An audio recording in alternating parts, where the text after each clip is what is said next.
me to sing of Canada. I think that's an awesome idea. Yeah, are we gonna all sing together? We got the request all the way from Ontario. So let's do it! Okay.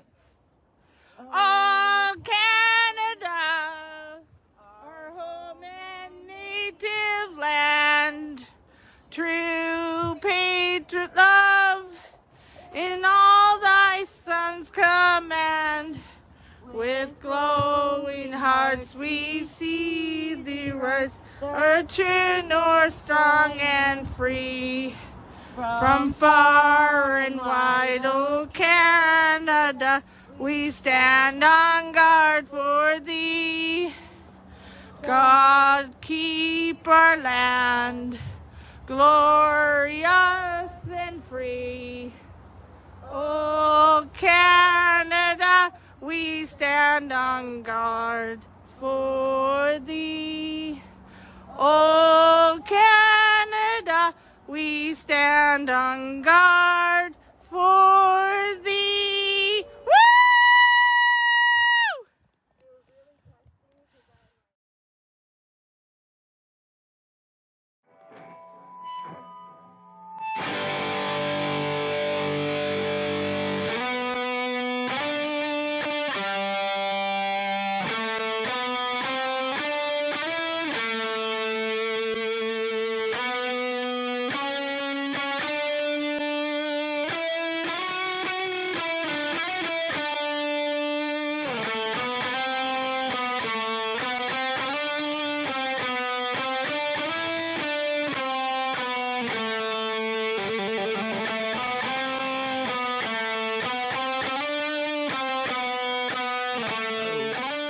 Welcome, Jason. How are you?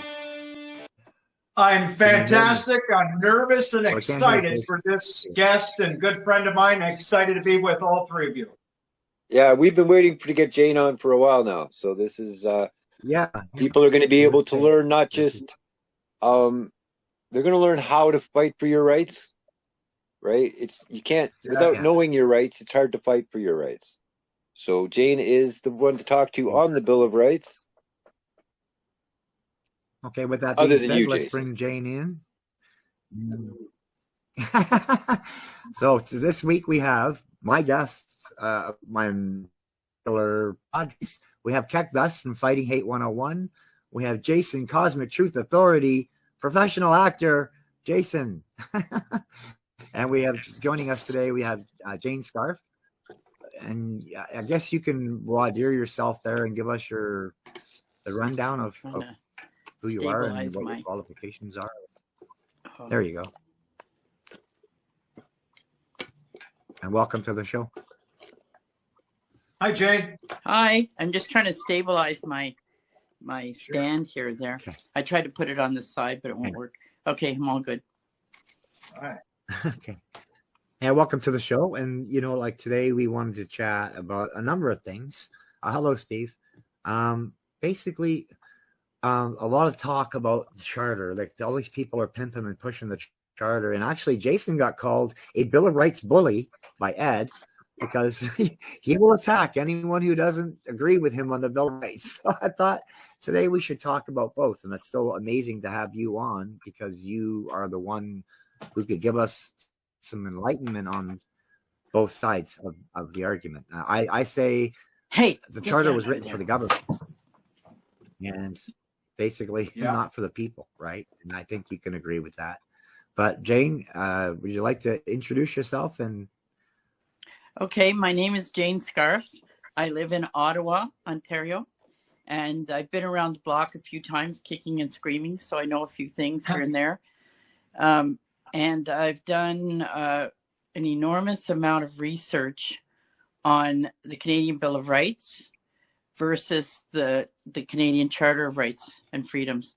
And if you want, I can give you a quick breakdown of the troublesome parts or the most troublesome parts.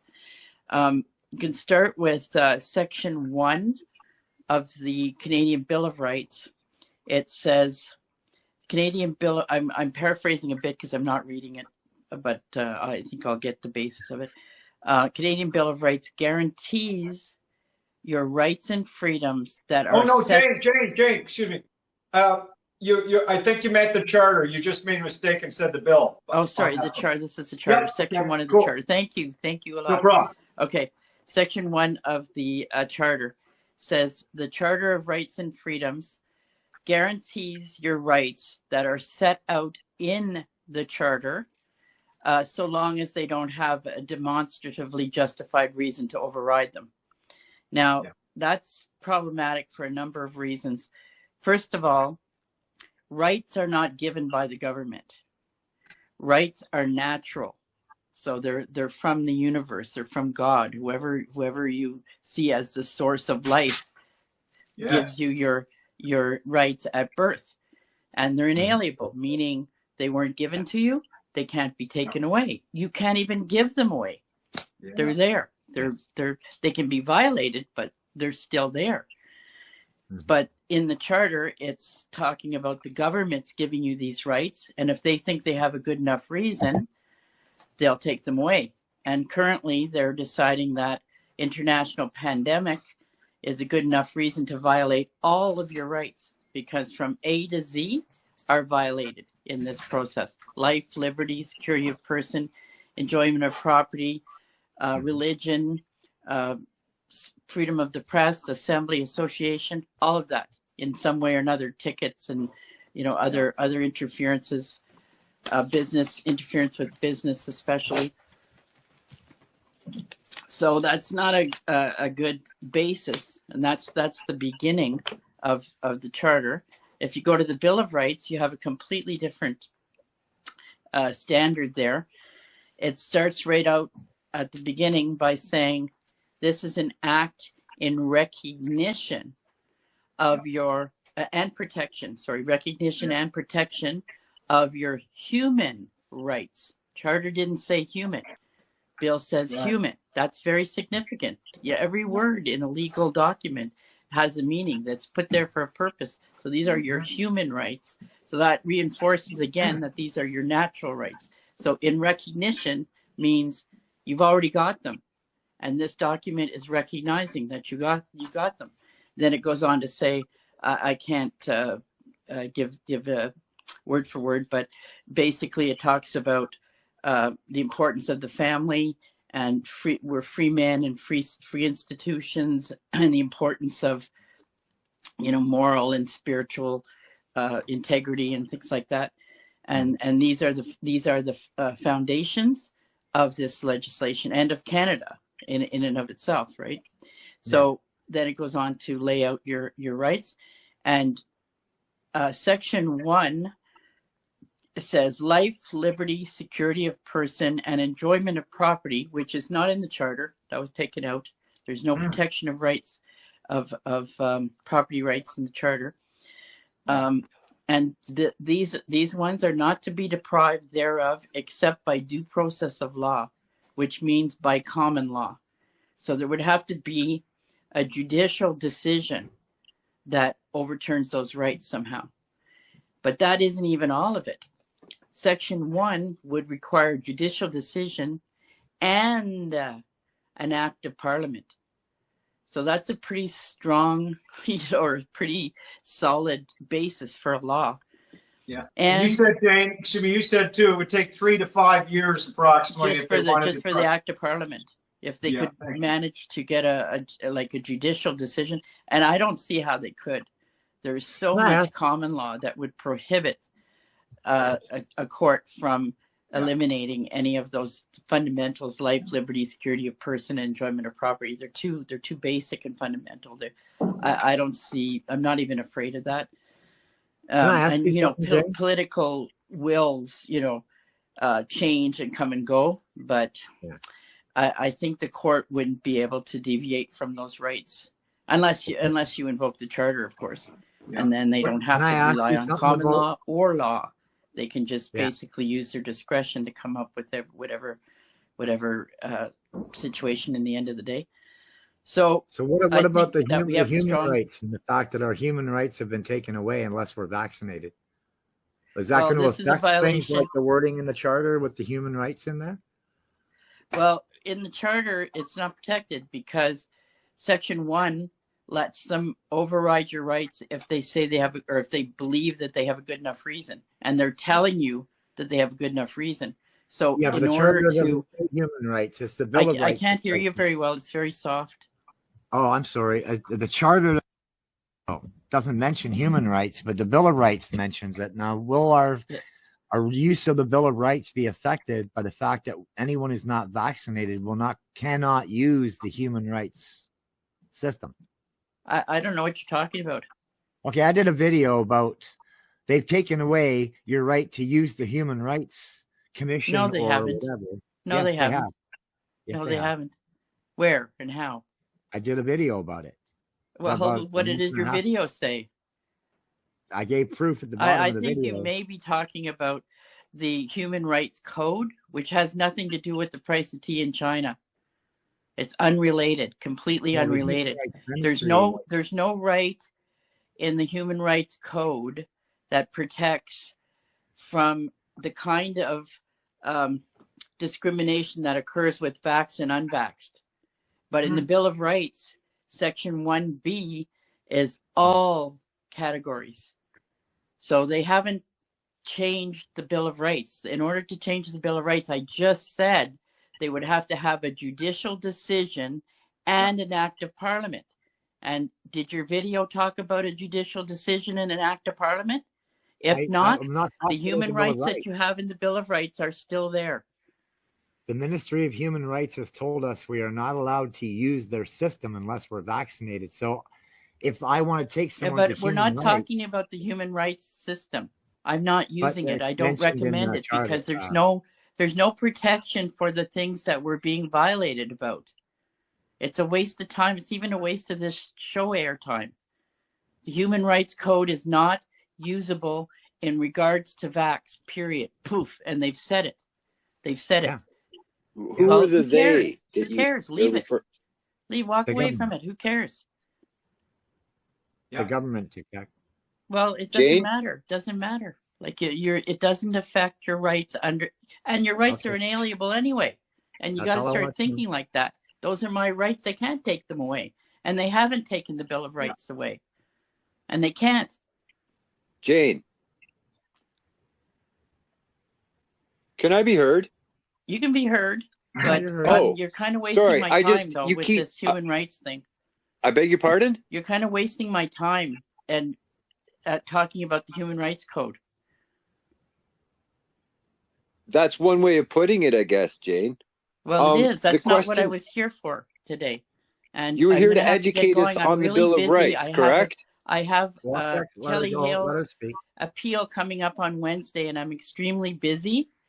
And if we argue, I want to argue on something that's related to why I'm on here. All right. Well, we're 12 minutes into this, so let's clarify. My understanding, tell me if I'm wrong, Jane, is that there are people out there, people watching, that want to fight for their rights, but because they're not educated on the Bill of Rights, they're less likely not only to take action, but they also generally don't have the knowledge. And that's what we were hoping you could share with us. I agree. Okay, so let's go in that direction, because I don't want to run out of time. I do want this to accomplish something. So to the layman, you keep saying they, and I'm trying to decipher if you mean the Ontario Parliament or federal Parliament. Federal. The Bill of Rights is a federal piece of legislation that applies to federal matters. Okay, and I can quickly tell you how it applies to what's going on with the COVID measures.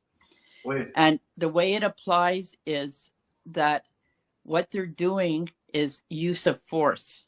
Like, for example, when you go to a restaurant and they're telling you have to have a vax passport, they're refusing entry. And if you don't leave, they're going to use force, which they use force under the Trespass to Property Act, which is provincial.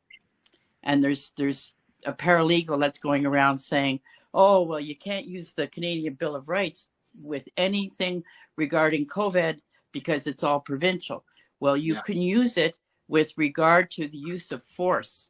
because the use of force is a federal matter, and it's a federal matter under the Criminal Code of Canada. And there's a case law that I just found about a couple of weeks ago that has to do with, I can put it in your chat after I'm finished talking. It has to do with an airport where a taxi driver wouldn't leave. Like, they wanted him to leave because he wasn't following the rules or whatever, and he wouldn't leave. So they trespassed him. And then they came out, security came out and told him they were detaining him and calling the police because he had refused to leave when they told him to leave. So they didn't do much to him. They touched him on the shoulder just to kind of show him that they're using force, and they blocked him from leaving. And I'm not sure, it doesn't explain how they blocked him. I don't know if they went in front of his car or they went in front of him or whatever, but they wouldn't let him leave. So then this case went all the way up to the Supreme Court, and the Supreme Court looked at the circumstances and brought out the Criminal Code of Canada and analyzed whether this was a proper use of force. So they started off with Section 25, which allows a private citizen to use force when they're executing law enforcement. So in this case, the Vax passport is considered to be law, and they're using the Trespass to Property Act to enforce it. So, and then they went on to analyze whether they had used an appropriate amount of force, and I forget what all else. There was 2 or 3 other items. And then in the end, they decided it was a proper use of force, and they allowed the airport to win that case. So that establishes clearly that use of force. So that's the only thing that's problematic with regard to just a second, my phone screwed. With regard to COVID measures, is the use of force. Like if you go in a restaurant or somewhere and you don't have a mask and they call the police and they drag you out and give you a ticket, or now with the Vax Pass, same thing. This is the problematic part. It's the use of force. If it was just a ticket, it wouldn't be so bad, right? You get the ticket, you go to court, fight it, and there's lots of grounds to fight it. But it's the use of force that's problematic. So if we can get a proper challenge, which we have a couple of irons in the fire that we're using this argument with, and we can stop the concept or stop them from using force, then we make them almost moot, like certainly not disturbing or problematic. And then the other way the Bill of Rights can be used, another prominent way, is with the federal travel Vax passport for planes and trains. That one, it's already a federal matter. Like planes are a federal matter, and the interprovincial trains are a federal matter. So boom, you're in with the Bill of Rights. You don't have to show that there's a tie-in, but the Bill of Rights can definitely be used in all of the areas where our rights are violated. Like remember those charges, common nuisance. Bill of Rights can be used for that, because that's all criminal, because that's a criminal charge, and all criminal charges are federal. So Bill of Rights applies, and it applies to all police activity, because all the police are regulated by the criminal code. I know there's a Police Services Act, which is administration, because the provincial police are provincially administered, but they're federally regulated. Like their actions and activities are regulated under the criminal And the code. Military as well, right, Jane? Yeah, well, differently. Like they have their own legislation, but military is all federal too. So all the matters relating to the military are covered by the Canadian Bill of Rights. And all the employees that are losing their jobs, they have federal. They have the Canadian Bill of Rights to fall on very easily, very nicely. And there's other ways, but I mean, those are some basic ways that the Bill of Rights can be used. Can I ask you, Jane, in front of Keck and Ellie, of course, is that would you agree that the more we talk about and awake Canadians to the Canadian Bill of Rights, using it in real time, how to use it, that for the police, and you've educated police. I know this, and we're educating more cops on this, that absolutely the police will not be, think twice about using the application of force when you haven't done anything wrong to violate our rights, because again, we're using our Canadian Bill of Rights that you can't just trample on our rights and freedoms when they're inalienable. Yeah. Well, the police generally have respected the rights, yes, because they refuse to do the shutting the gatherings. The regional police, OPP did, but the regional police generally doesn't do us any good. Before you move on to your next point, refuse to stop people at the side of the road, demand their ID and where they're going, all that. They refuse straight up, and that does help. At least I can explain how that helps when I have time to describe what's happening with Kelly Hale. And he's the guy that they shut his business in Kingston. Yeah, we'd love to hear that. Yeah, and I can explain how the police actions have actually improved his legal position. Do you want me to do it now, or does somebody else want to have it? Yeah, well, you go ahead with it if you want to enlighten everybody. Okay. What they've done with him is they issued him what's called a Section 22 closure of his business through the Health Protection and Promotion Act, which is public health.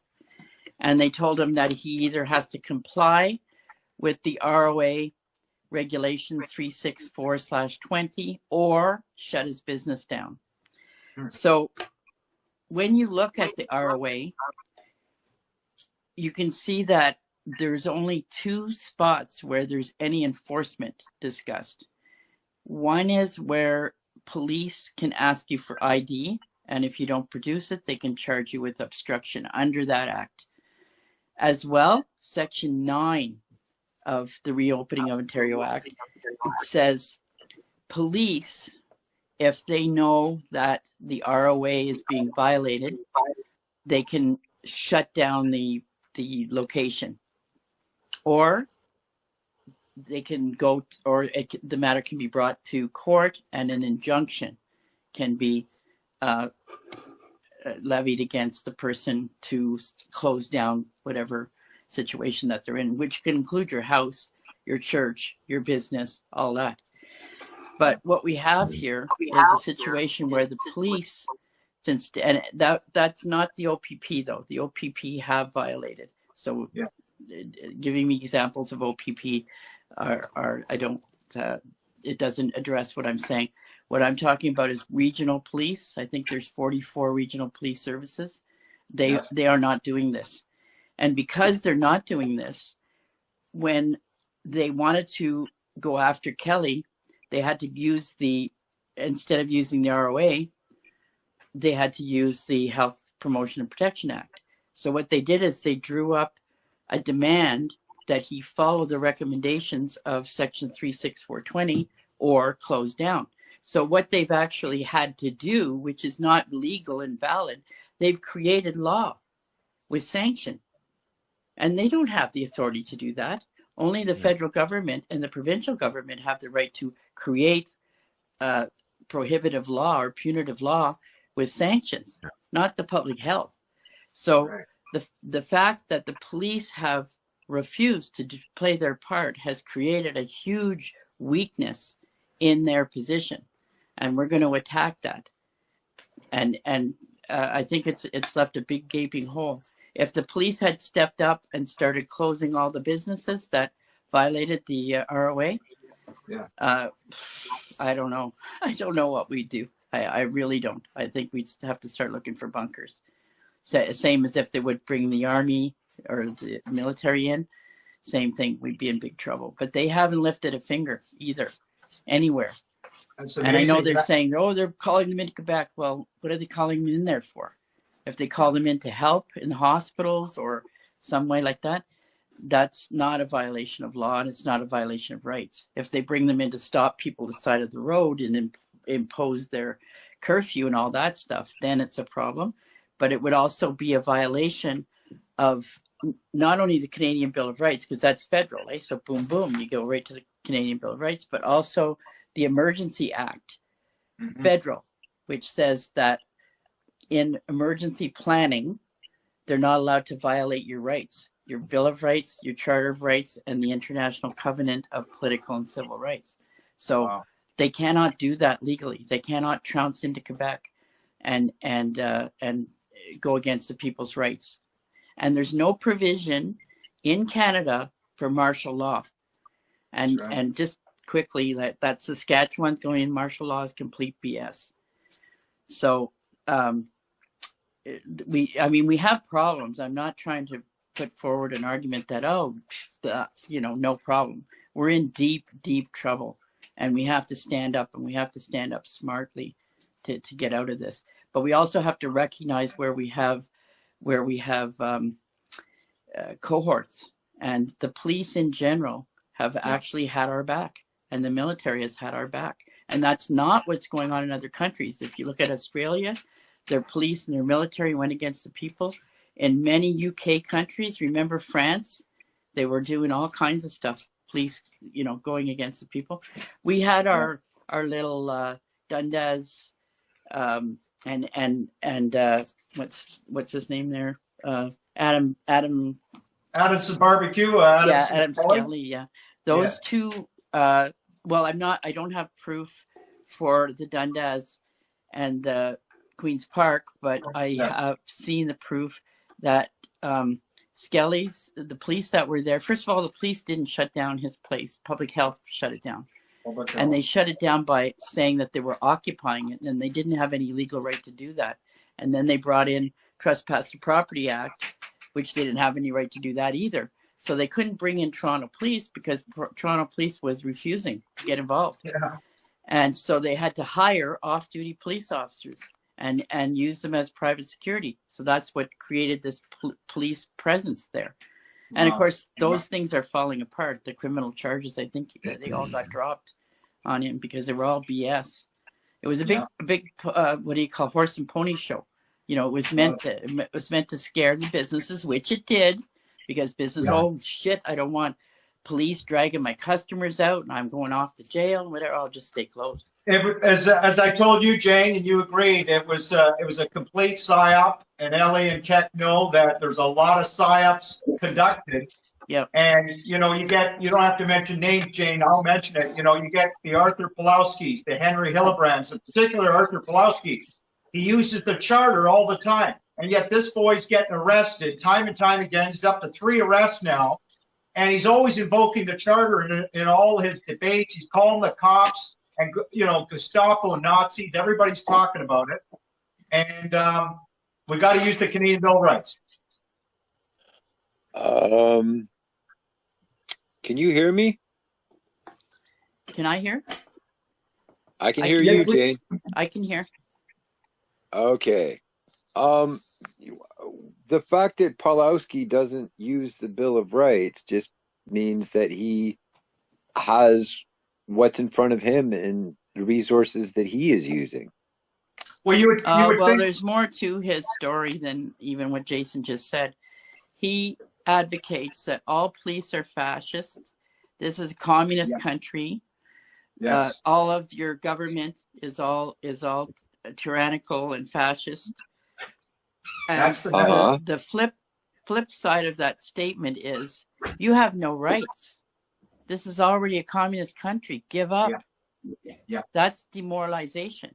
That's an actual articulated tactic that communists use when they're attempting to take over a country. Demoralize, destabilize. Okay, so by getting people to get all riled up about police and whatever, and attacking police and blaming police for everything. I'm pretty sure he was referring. That's a destabilization tactic, like defund the police. That's an Antifa little game, and demoralizing also, telling people this is already a communist country. This Chyanada we're in.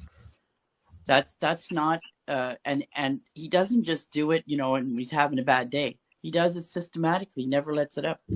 When you say he does it systematically, you mean every time the police abuse him? Is that what you mean? Oh, no, I don't. I think the whole thing is a staged show. Because for one thing, well, you're entitled to your opinion. Charged with? You can't be charged and cuffed and put in jail for POA. Yeah. And at the end of the day, they're saying he has POA. And may I bring up this, everybody? Jane knows. Jane, you watched and you told me you watched the seminar, and I did too, a video of Yuri Bezmenov. And I recommend anybody that's interested in learning about the Canadian Bill of Rights and what we're talking about and the other issues on how to destabilize a country. Yuri Bezmenov tells you several times they will use preachers, and Keck knows the religious sector at times. So we got to ask the hard questions and not allow, I believe, people like Arthur and other people to deceive us. And he shows you all the tactics. Jane knows it he's in very well. Alberta, and they have an Alberta Bill of Rights, for God's sakes. Yes. And does he know about it? You're damn right he knows about it, because I know at least 10 people that reached out to him. Wow. See? Okay, but but that would just knock it right out of the park, easy peasy. But he doesn't use it. He doesn't share your legal opinion. It's not a matter of sharing anything with me. It's a matter of opening it up and looking at it. One of them, you open it up and it says you have the rights laid out in the charter as long as they don't have a demonstrative reason to override them. You open up the other one, it says you have these rights. Yeah. And his Alberta Bill of Rights is almost identical, except they have an additional right to educate parents to be involved in the education or something. But primarily the wording is the same. So it's not Jane's opinion. Open it up and read it and tell me. You're holding Arthur Pawlowski up to your level of understanding of the law. I'm saying that his actions are systematic, and he's not the only one doing it. There are several other people doing the exact same thing. This is already a communist country. Look at your fascist police. Look, they're all tyrannical. Canada. That's not only just him doing it. It's a group of other ones that are doing it, primarily also supporting the charter. And I'm not holding him up to anything. I'm saying this is what it says in the charter. This is what it says in the bill. And if you go with the charter and you end up losing, which 2 times it's lost already, by the way. In Manitoba, a church lost. With the charter, they decided it wasn't a violation of the charter to make them close down their churches. And there was another one, the TTC in Toronto, that with regard to the mandatory vaccine, used the charter, and they lost. So this isn't Jane's opinion. Look it up. Right. It's not Jane's opinion. It's Jane's statement of fact that can be validated. And if you want to see what's in the Bill of Rights, Alberta Bill of Rights, open it up. Don't just say, oh, well, I'm not listening to her. Open it up and read it. We're discussing whether or not Arthur Pawlowski should be listening to you. Well, we're discussing that he didn't. And there's no reason that he would be rejecting the Alberta Bill of Rights and the Canadian Bill of Rights in favor of the Charter of Rights. And I believe that very firmly, because they just did some kind of big event about, I think, 2-3 weeks ago. And they kind of, publicized it before it occurred. And then afterwards, not a word. And it was in support of the charter. So it was and Arthur Pawlowski, Henry Hildebrand, Rebel News, and Julie Pizzosi, or something like that, Pizzosi. Those people were involved in this, but after, not a word. And I believe it's because enough people have caught on to the Bill of Rights, and when they hear people promoting the charter, they go for it. Because I've seen several people recently coming out in support of the charter, and there's all kinds of people that I don't even know that are understanding the bill now, and they're able to say, like, why are you using the charter? Because blah, blah, blah. And that's only one. I didn't even finish my critique of the charter. There's more problems with the charter than just Section 1. Because there's many problems with the charter, and there's a loophole in the charter. Am I correct? Several. That's one. Okay. That's the biggest one is Section 1. But Section 24(1) is what you use to invoke the charter. And there's a huge loophole in there, too, because it says a person whose rights have been violated can make an application to a court of competent jurisdiction, and that court will fashion a remedy that is appropriate and just in the circumstances. Now, for years, like I was a charter fan for a long time, even well into this pandemic. And I've read that many times and I didn't understand the implications. But now I do understand them and I can convey them, and I think it's easy to see them once it's revealed. When they're saying a court of competent jurisdiction, right away they're establishing no jury. You cannot have a jury. And that's a problem when they're adjudicating your rights, because a judge is appointed and paid for by the government. So how can they be impartial? They cannot be impartial. No. So that's a big problem right there. But then further, it says that the court, which is the judge, okay, when they say it like that, the court is the judge. Like when you read the transcripts, whatever the judge says, it'll say court. So the court is the judge. So the judge is going to fashion a remedy that is appropriate and just in the situation. So what they're saying there is that judge has enough power now, because of this 24-1, he has enough power to do whatever he thinks or she thinks is appropriate and just in that situation. So if they decide public health and, all that, international or worldwide pandemic, blah, blah, blah, then they can say public interest, justifiable reason, screw your rights. Exactly. And when it's discretion, it's even worse than that, because you cannot win on an appeal, or there's like such a tiny little marginal chance of winning on an appeal because it's discretion. When the judge has discretion, how can you argue that? That's what his decision was, and he's allowed to make it, so you can't appeal it. So you're stuck with whatever that judge happens to come up with at the end of the day. That's another loophole. And there's one more. I mean, there might be others, but I mean, there's three big ones for me. Section 7 says life, liberty, security of person, and not to be deprived thereof except by the principles of fundamental justice. Okay? They make it sound great, but go ahead, Jane. I always thought that was great. Yeah. And I actually did a constitutional challenge on Section 7, and I won. So I didn't think there was anything wrong with it. But until this pandemic hit, and then after several months, things started sinking in. But what's wrong with that is, if you look at Section 1 of the Bill of Rights, it says life, liberty, security of person, enjoyment of property, not to be deprived thereof except by due process of law. Yeah. And as well, an act of parliament, Section 2. So they'd have to have like a judicial decision, like a court decision, and an act of parliament. So like I talked about that earlier, that's very sound.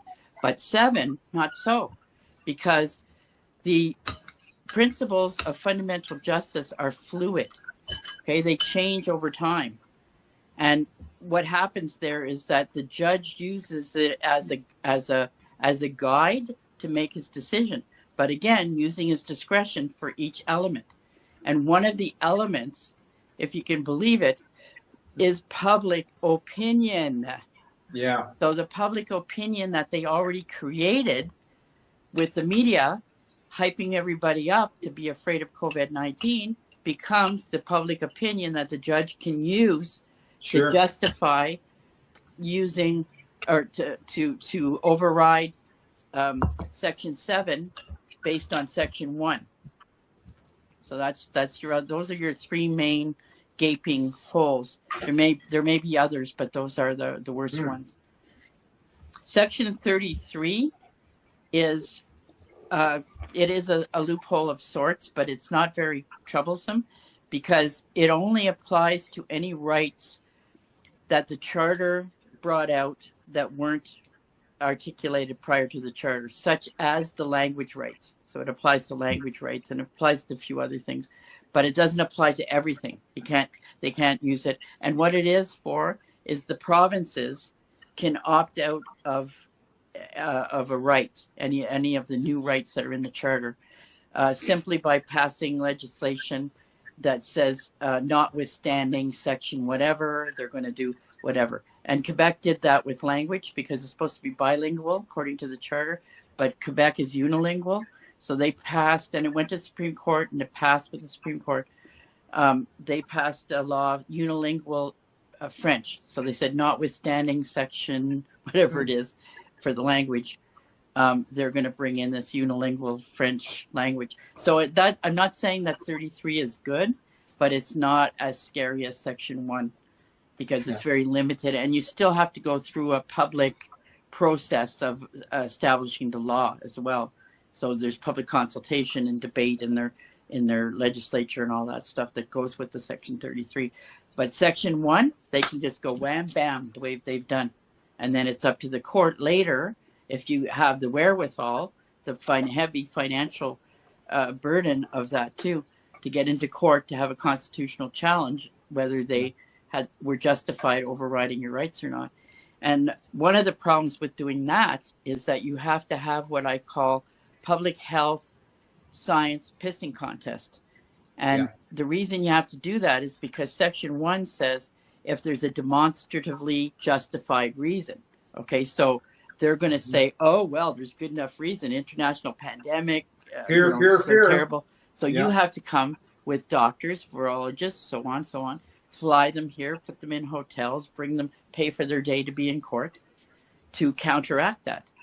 And that's not a very likely situation to succeed, even after all that money. Apparently, it's about $500,000 just for that section of your claim or your application. But it's not likely to win because the courts traditionally will use the position of the officials.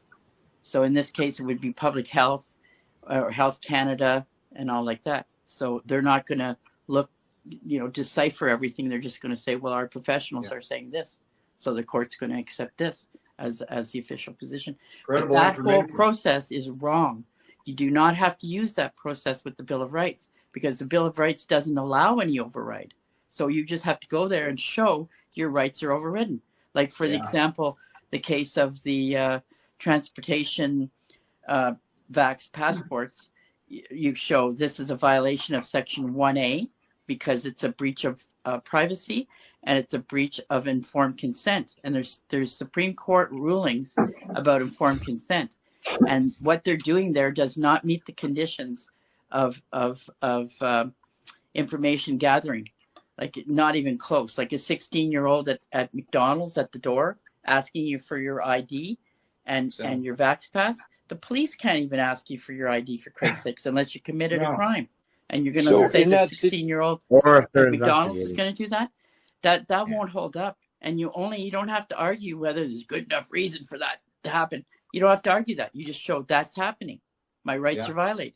That's it. You mentioned that at the beginning. What? Sorry? When you talked about the first part you said you broke the Bill of Rights into 2 parts. Yes. Well, there's more than 2 parts, but I mean, the 2 main parts that are violated are section 1A and 1B.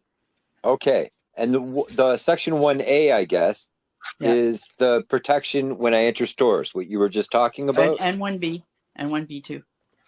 Okay. And the reason why 1B applies is that unlike the charter, we have a right to be everyone has the right to be treated equally by the law and protected equally by the law. Okay. Yeah. The charter doesn't have that in there. Pardon? Okay. Sorry. Part 1 says that it's there to protect me from getting physically attacked. No, section 1 is your privacy, your right to privacy, life, liberty, security of person is your privacy, and it's also your informed consent. Now, because this has happened to a lot of people, I'm sure this is most of us actually, where you go into a store, they ask you for your mask, and you go through the process of, okay, call the police, and I can go through that nonsense, and they physically grab you. Yeah, that's where I'm talking about. That would be under the Trespass Property Act. And that brings in the criminal code and that brings in the Bill of Rights. You know That's who, the first part of the Bill of Rights. You know who articulated that quite well is Christina Kristen Pavlos. Yeah. Yeah. She did a video in a mall, and she said, "You're enforcing law, so you have to abide by the criminal code and by the Canadian Bill of Rights. And so you have if to they treat grab me equally. You can't treat vaxxed and unvaxxed differently because Section 1B requires you to treat everybody equally when you're imposing the law." So to be and the clear, cops, go ahead, Ken. go ahead. Oh, actually, No, do you mind if I because- finish, Jason? I just want to make sure I Yeah, understand. go this. ahead, dude. Yeah. Yeah, go ahead. If Wendy Smith goes into her local Giant Tiger, I'm not, or any store. I don't know what Giant Tiger's policy is. But she goes into a store. They tell her she has to leave because they want proof of her mask exemption. At that point, she can wait for the police to come, correct? Well, where are you going with this? If they physically grab her, how do the Bill of Rights protect her? Well, it gives her a defense. Okay. There's no defense otherwise. Private Wait, property, defense, you don't wait a minute. like. Defense You turn listen, and punch to them? this. People don't realize this. You can go into a restaurant, let's say, and buy some food, and you're planning to sit down and eat it. Let's say it's not even COVID going on, okay? Just regular, ordinary business. And all of a sudden, the owner turns around and says, "Get out. You got your food, now get out. I don't want you sitting down here." And you say, "I didn't do anything." "Well, I don't care. I don't want you sitting down there." He can call the police if you don't leave, charge you with trespassing, and you have no defense. Okay, that's without the bill. All right. Okay, with the bill, you have a defense. Now, in the case of Christine Pavlos, they all backed down. The police came. There was several security, and they were all saying, "It's the law. You have to show that passport." And then they were arguing with her and everything. And then all of a sudden they said, "You can stay." And she's like, "Whoa, why can I stay all of a sudden?" And they go, "Oh, never mind." Yeah. Just let her stay. And that will happen. They couldn't out argue her. Like they tried the usual, okay, they have a right under trespass property to remove anybody. Like they gave an example. If they made a rule that you can't wear a red coat and somebody walks in there with a red coat, they can be told to leave and the police will remove them. And Christina's saying, "No, but this is not the same. You have standards now under the criminal code and under the Bill of Rights. So you can't treat me unequally or unfairly." And that's the case. So other than this argument, the only other argument that I know of that you can use as a defense for trespass to property is if it's public property. And that doesn't mean private property where the public's invited. It's still private property. It means public as in government. And the defense for that is that government, their decisions have to be fair and reasonable. So if they had a restaurant or something and they did that to you in that restaurant, then you could beat that charge because that's not fair and reasonable. But unfortunately, the regular store owner doesn't have to be fair and reasonable. But what we're talking about is a defense when they're enforcing the law. And they were really clearly with Christine showing that they were enforcing the law because she says, "You're violating my privacy, my right to informed consent." And they said, "Oh, no, too bad. It's the law. You have to produce that vaccine passport." And she's that's like, why you "No, wait for the because police you're enforcing law, to explain it to blah, them. blah, blah. She did a good job. Yeah. Well, we're almost at the 10-minute mark, Al. Since we're not quite there yet, just let me bring up, if I may, real quick, an example of a problem using the charter that Jane made me aware of. When Chris Sky was coming back from the bylaw border from Manitoba, guys, remember he used, Jane may correct me, I think it was section 6 or section 7 of the charter. 6. And for mobility rights, right, Jane? Yeah, 6. Thank you, section 6. And what happened, guys? And Chris would have absolutely known this. the female officer, and I think a lot of it was staged, people have told me, but whatever, the female officer responds back, no, restricted on reasonable grounds. And that's one of the loopholes for mobility rights of that charter. Now, if you use the bill, that would have been an interesting challenge, and I think you could have very well been successful. They can't come back with that. And Dave Freedom has a whole string of threads with the police saying that. When Jim Kerr got his thumb broken at Dundas Square, Dermot said, "What about his charter rights?" And the police said, "Reasonable limits." See, and then one other person, just real quick, just Rocco Galati, the famous. You talked about the Constitution earlier, Jane. Of course, we did. Famous constitutional lawyer. We know that, and now it's made to my attention. I won't say who told me, but he's not bringing up the charter anymore. And I think, Jane, you know that. And that's a good sign, because this man is a charter boy. He's going to get us in a lot of trouble. He's got a 350,000 retainer fee, but I heard he's in health problems right now, and I hope he gets well. Jason, we had this discussion. We're not going to bring things up like that and then run from the conversation. If you want to do a show exposing people because they don't. That's why I brought that up. What? We're running out of time. That's why. Yeah, we are running out of time. So thank you for that amazing information, Jane. Yeah, Jane. I don't know if they had time in the opening chat. Everybody gets their last 3 minutes before we go off air. So we'll start with me, I guess. And I'm just going to quickly read off the rallies because Anne's not here this week. She's actually at the rally in Adria, Alberta. January 10th, which is tomorrow at 9 a.m., Nathan Phillips Square. In Hamilton, it's this Thursday at City Hall at 3 o'clock. This Sunday, the Hamilton Freedom Rally continues every week. It's on again this week. London, Victoria Park at 12 o'clock. The Worldwide Freedom Rally is on the 22nd in your hometown of Ottawa, Jane. All right. It's at Parliament Hill, Saturday, January 22nd, from 11 till 3. New Brunswick's doing it a day late, January 23rd, at Riverfront Park at 12 p.m. Thanks for doing your homework and sharing that with us. Did I use up my... Okay, do I still have 60 seconds? Yeah, you still have... Go ahead. Okay.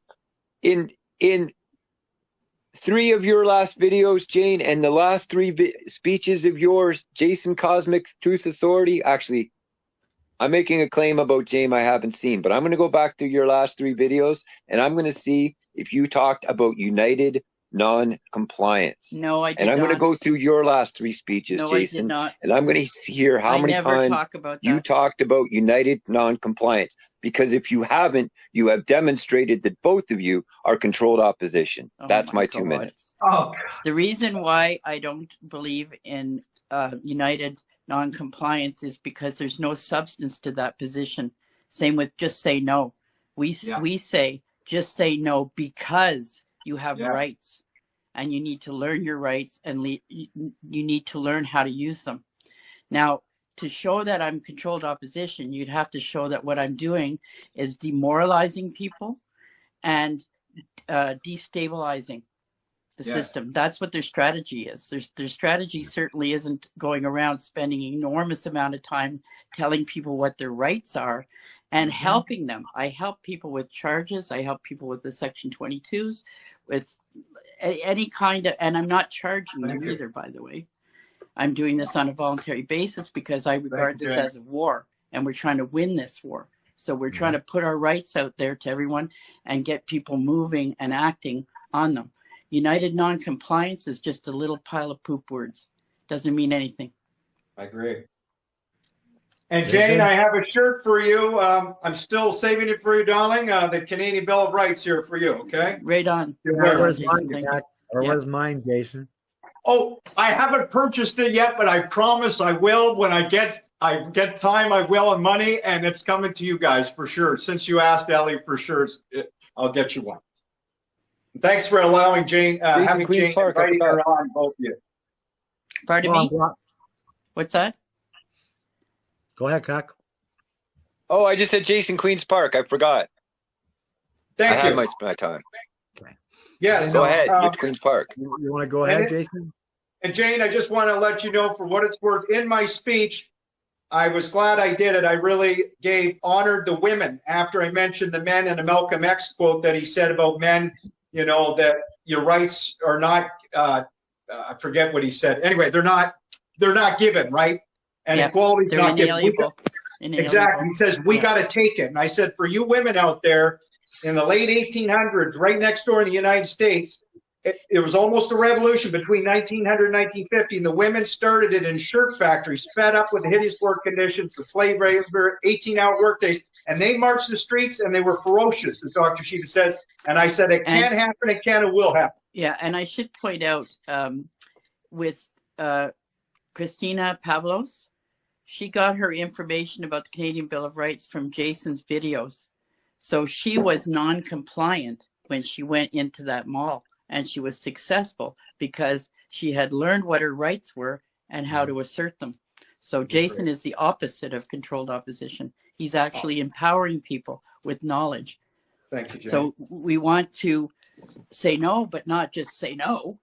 That's what 2-year-old does. We don't want to do that. We want to say no because we have inalienable rights, God-given rights, and we also have legal rights that support those natural, inherent, inalienable rights. That's not what communists are going to tell you. They're going to tell you that the government knows better and they will take care of everything, and you don't need rights because they're just going to make sure that everybody gets an equal share. Or Jane, Ellie, and Keck, you may have somebody, I won't mention his name, but you know who it is. He'll say, just like the other day, well, Canada, we're in a position where when I was back in the Soviet Communist Union as a child, it's worse here in Canada than it is there. You know, that's not the right message, and it's not even right. As Jane points out, we got amazing laws. We just got to utilize them, unite more people on this, and get more people on board with the Canadian Bill of Rights. Nothing I think could be more empowering, really, than that, using this miraculous piece of legislation. Would you agree, Jane? Well, I would agree, and that message doesn't assist in any way at all. And if it was true, we shouldn't be even wasting our time here. We should be looking for a friggin' bunker to get away, you know, because if they're already in here and they're going to use police and military and UN troops and Chinese troops and all that crap that they're telling us, well, then what the hell are we doing sitting here talking about that we have rights? Yeah, and we got, as you said, Jane, and Ellie and Keck know now, we got the police, 44 police departments out of 44. You say it all the time, Jane. I say it in my speeches. Ellie and Keck are on board with it. They said, we're going to go against Mr. Cheesecake Doug for stay-at-home order. We're not going to restrict people's mobility rights. As you said earlier, only the RCMP guys can try to do that. No, OPP, not RCMP. Oh, I'm sorry. Get that OPP confused. said no. They said it's not in their jurisdiction. I actually got a letter from them saying it's not in their jurisdiction. Only the OPP said they would shut gatherings.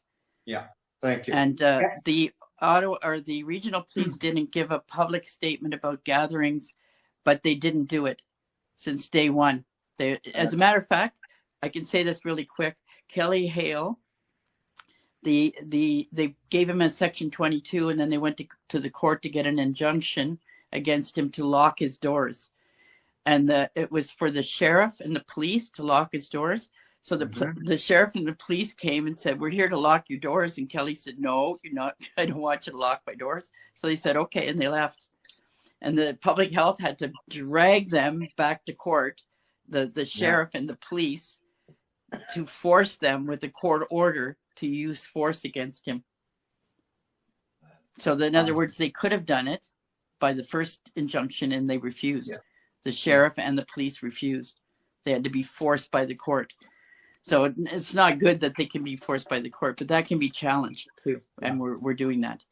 So we're showing the audience today, Jane, Ellie, and Keck, I hope you agree that this is one of the ways, the main way, that we can solidify and reconstitute our sovereignty as Canadians, and as I said in my speech, make this country a bastion of hope, freedom, and shining democracy again. Am I correct? Yeah. Yeah, I think I believe strongly, and I believe I can demonstrate that we do have a strong legal framework for our rights. Yeah. And it isn't in the charter. The charter was created by Pierre Elliott Trudeau, who was a communist. Yeah. And he told us, like, I'm 68, right? So I remember back in the day, he used to tell us he's developing us, or he's creating, I forget what word he used, but establishing a strong central government, or centralized government. Yes. So that is communism. Yeah. And the way you do that is to remove the rights and give more power to the state. So he told us right in our face. He didn't say, that, and also the principles like nationalizing the gross national product. That's one that I remember that he initiated. That's a socialist concept. And he attacked religion aggressively, and that's another communist agenda thing.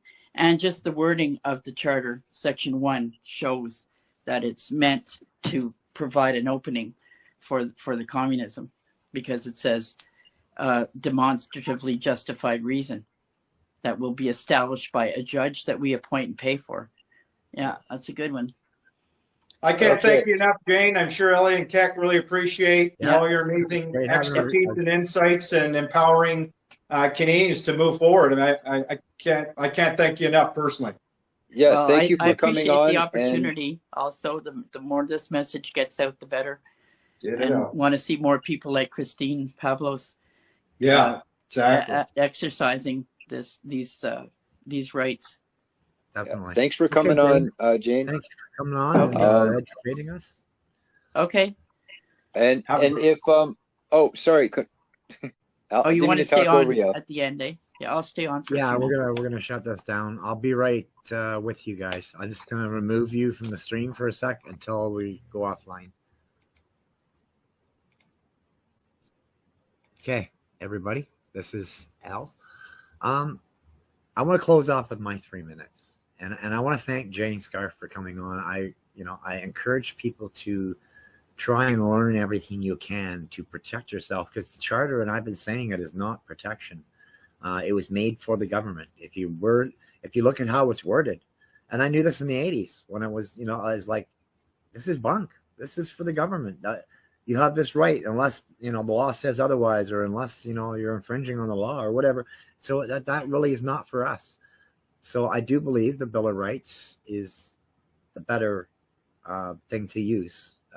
It's like, look it up. I'll put the link below after I'm done the stream. And I want to thank Keck and the Canadian Bill of Rights bully, Jason, Cosmic Truth Authority. And I want to thank you all for watching. And again, I'm sorry we didn't get to do questions and everything, but I have to run. I have to fix this Jeep somehow, so I have to get out and make some money. But, like I said, thanks for joining us. And we will be back next week with another show for you, and we'll chat then. I'll have a great day.